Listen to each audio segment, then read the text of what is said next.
Hello everyone, welcome back. It's mid-July of 2022. We're out in the orchard today and I thought I would take you on a tour of our pawpaw trees, kind of show you the progress. This is NC1, which actually now is over 6 feet tall, which is really exciting. I planted this tree in 2018. I got it from the Pawpaw Festival down in York. You can see it's got a number of flower buds. That's what pawpaw flower buds look like. That's next year's flower buds. They form those in the summer like most other fruit trees. Here is Shenandoah. This is the one last year that gave us 3 pawpaws, and this year it has 11. And they're really shaping up nicely. They're probably about the size, hard to exactly say, but about the size of my thumb at the moment, a little bit thicker. But there's 11 on here. Last year it had 3, so that's really cool. I've been hand pollinating these. Actually, the NC1 flowered, and so that was a nice, easy pollination. One of the reasons to plant pawpaws close to each other helps with the pollination as well.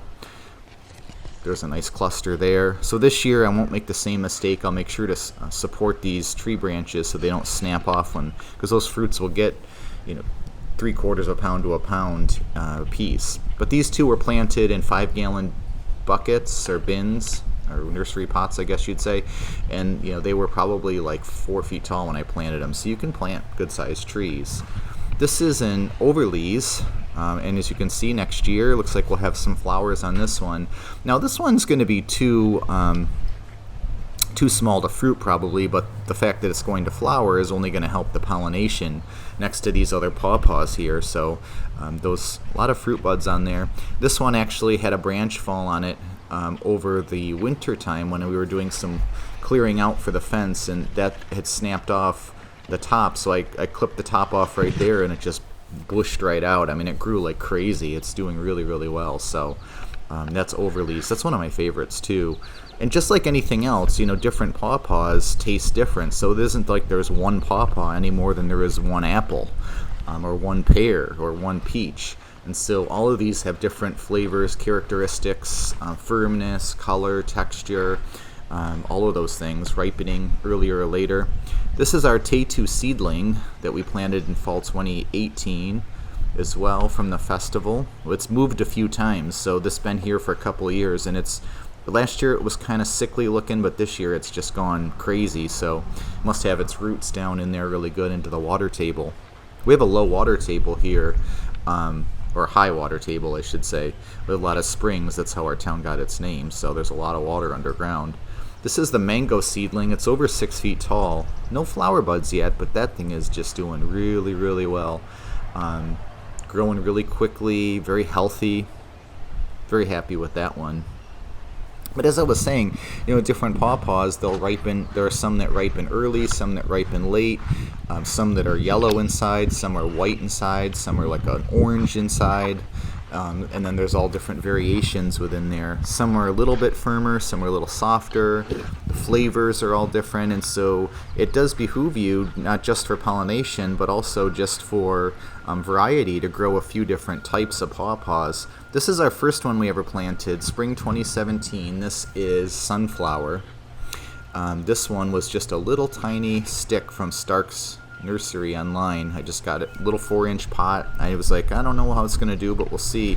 But this is really nice 5 years later, and it's loaded with fruit this year. It's never fruited before. It got some fruit last year, but they dropped off. But this year, as you can see, I counted, we have 30 fruit on this tree. So one of the cool things about pawpaws that you'll notice is sometimes you don't see the fruit until they get a little bit bigger. Like these right here, I didn't even know were on there until they got larger. And that's actually true with a lot of the fruit on this tree. I got some rocks down there that kind of look like pawpaws, so I thought they were cool to put under there. But for this tree, there were a lot of fruits that I just didn't know were there until they sized up a little bit, because the canopy, as you can see, is so dense. But this just such a cool tree, really, pawpaws. They don't really have a lot of pests. I mean, we do get Japanese beetles do hit them. And, I did have to spray my pawpaw leaves this year for the Japanese beetles. I just used the new 7 spray. I don't like doing it, but if I don't do it, they will defoliate our cherry trees 100%. Last summer we didn't have a single leaf on our cherry trees. They had to leaf out again in August, and then as a result we didn't have any fruit. either this year. And obviously that's not good for the tree. Here's another clump. And they were starting to really hit these pawpaws. They like pawpaws. They're like the one thing that likes pawpaws. And so I did have to spray the tree.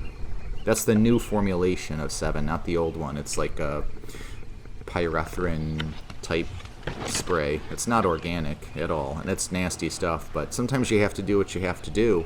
Especially with these Japanese beetles, they're the worst. I mean, they even hit our hops, which nothing really bothers. So I'm not happy to have had to spray it, but it doesn't hurt the pawpaws at all. It actually doesn't hurt any of the vegetation at all, the new formulation. So as you can see, these are really healthy. They're doing well. We have a lot of fruit on them, but just the pawpaw leaves, they make such a nice tropical looking addition to your landscape. So if nothing else, not only will you get fruit, that is a very high dollar product. I mean, pawpaws are usually, when you go to the festival, one fruit sells for $4 or $5 just for one fruit. And so if you're looking for like a little hobby farm, hobby orchard, and you live somewhere where pawpaws will grow well, and we're in zone 5B, they love our climate here. They do need some chill hours, so counterintuitively, if you plant them somewhere it's too warm, you may not get fruit. They may not do as well. They like a lot of water, and they like cool winters.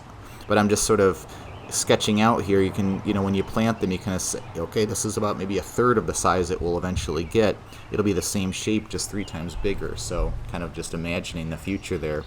But thank you for watching.